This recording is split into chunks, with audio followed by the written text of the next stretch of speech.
Hey guys, welcome to another Fire Devo from Jed. I just want to give you a quick thought about prayer. I've been thinking about prayer, and I think some of us can be a little intimidated by it.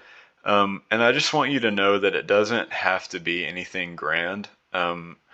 Sometimes I think we can see people praying like Mr. West is praying here, and we can think like, oh well, I can't pray like that. I can't give it that much vigor and like poetic, nature, and it really doesn't have to be like that. Really, all God wants to hear, He just wants to hear from you, okay? And of course, there's nothing wrong with praying with passion and vigor like this, but it's also just as good to pray like a child, okay?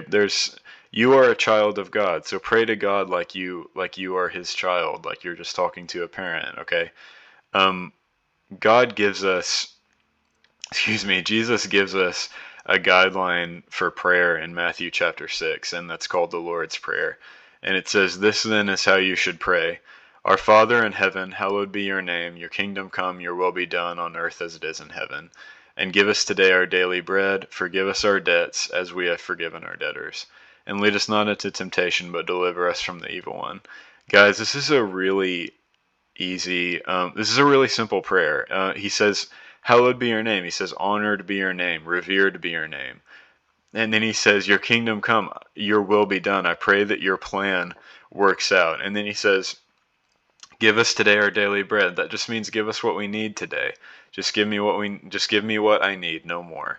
And forgive us our debts as we have forgiven our debtors. He prays for forgiveness, and he prays for the ability to forgive. And then he says, "Lead us not into temptation." This is a really simple prayer, and I don't want you guys to think that it has to be this poetic paragraph, okay? It really doesn't. All it needs to be is you talking to God. Just tell him how your day went, all right? When I log off of this video, go ahead and just start practicing praying to God, because I've talked about this a little bit before, but I had a professor at Lipscomb who would often say, prayer should be a first resort, not a prayer. Excuse me. Prayer should be a first response, not a last resort. Okay.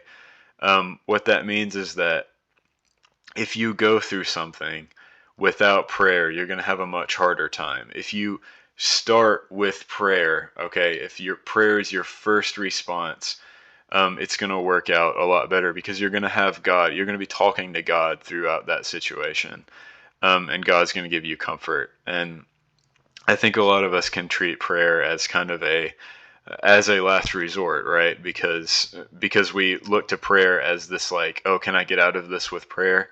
But don't treat it like that, okay? Just go ahead and start practicing talking to God, and you'll get better at it, and you'll start that'll start becoming a habit. So as soon as I log off of this video, go ahead and start praying. Pray something simple. Tell him how your day went. Um, I just want you to know it doesn't have to be grand, okay? Um, I hope you guys are having a great day. Go ahead and pray when I get off of here. All right, thank you for listening.